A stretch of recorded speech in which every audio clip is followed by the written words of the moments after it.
had Players' Cup number 1, we had Players' Cup number 2, and now it's time for Players' Cup number 3. Let's go take a look at how many points you need for this one, shall we?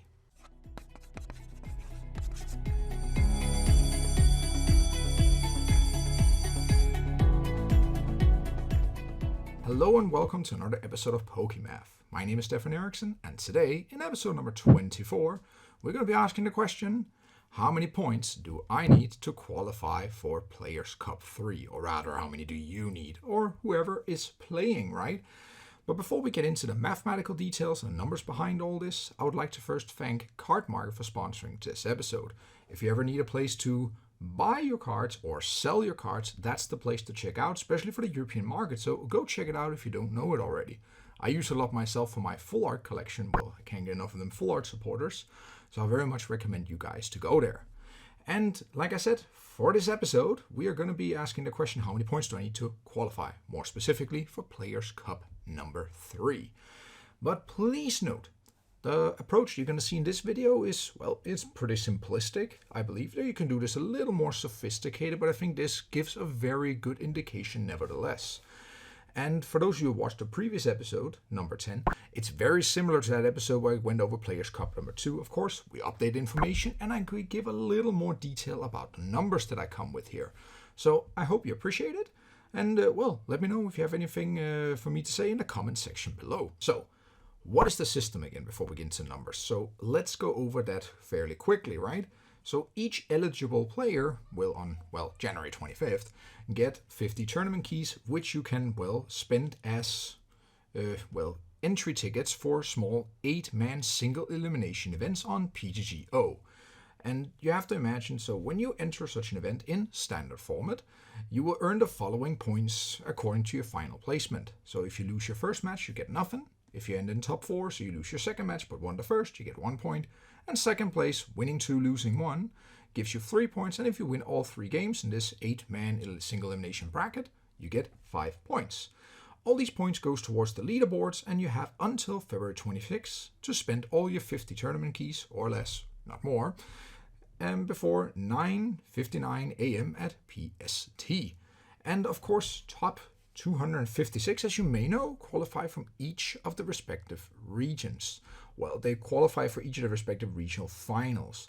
And there's one exception here, of course, it's Oceania, thank you very much Slowpoke, which is only 128 players.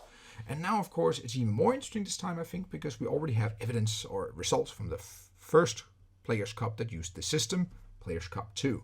Players' Cup 1 was inherently different, so we can compare this with number 2, but not really with number 1. So for this third one here, let's go through the steps again. Well, how many points do you need? And the lame answer is, of course, whatever it takes to get top 256. Duh. So, no, that's the lame answer. Let's try to put a little more reasoning behind that, okay?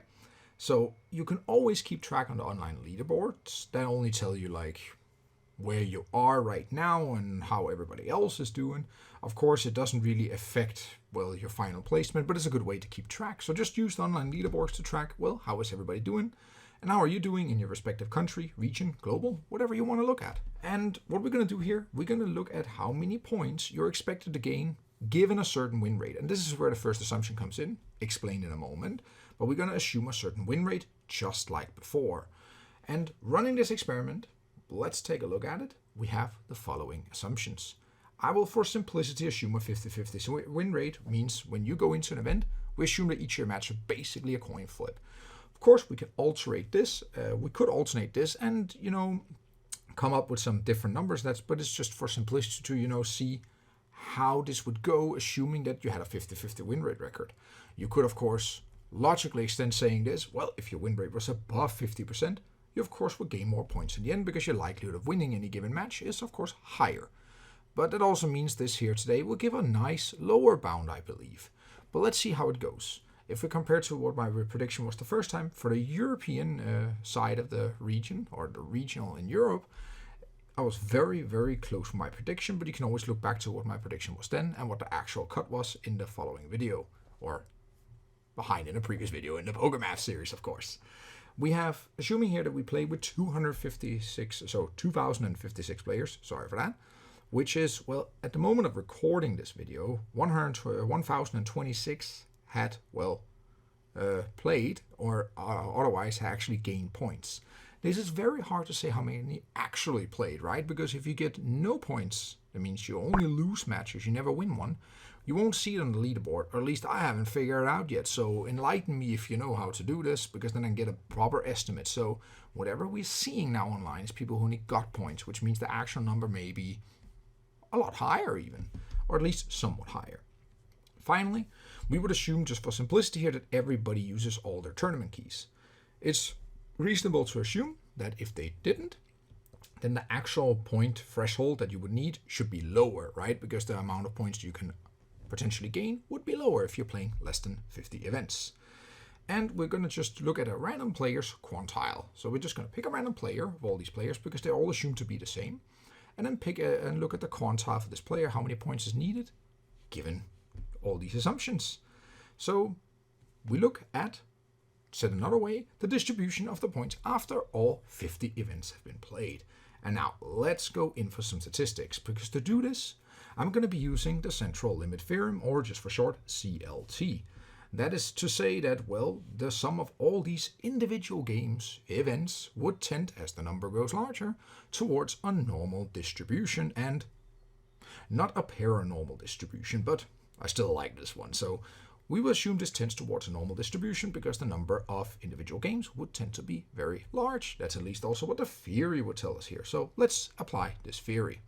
So in order to apply this, we need two things. We need the mean and variance of the points earned at one of these given events. So let's just look at one given event, shall we? First of all, let's remember the point distribution. 5 points for winning, 3 for second, 1 for top 4, and 0 if you're in top 8, i.e. you didn't win a single game. To calculate the mean, we simply, of course, use the 50% win rate. So, of course, in the first game, you're 50-50 whether you get the 0 points or you advance to the next round. And you can simply just build on this and sum up all the individual values. So sum up the probability of all potential outcomes, and we get a mean of 1.25. Using the formula for the variance, we likewise in this way get the variance of 2.9375. These here will now give us the input, and of course if you want even more explanation on how to calculate the mean and variance, I would suggest you to go back to episode number 10 and take a look. And otherwise, feel free to comment in the comment section below. I'm keeping this video relatively short, so let's see where we actually end up, guys. So let's use it. Let's use this statistical magic that we have to calculate, well, the following.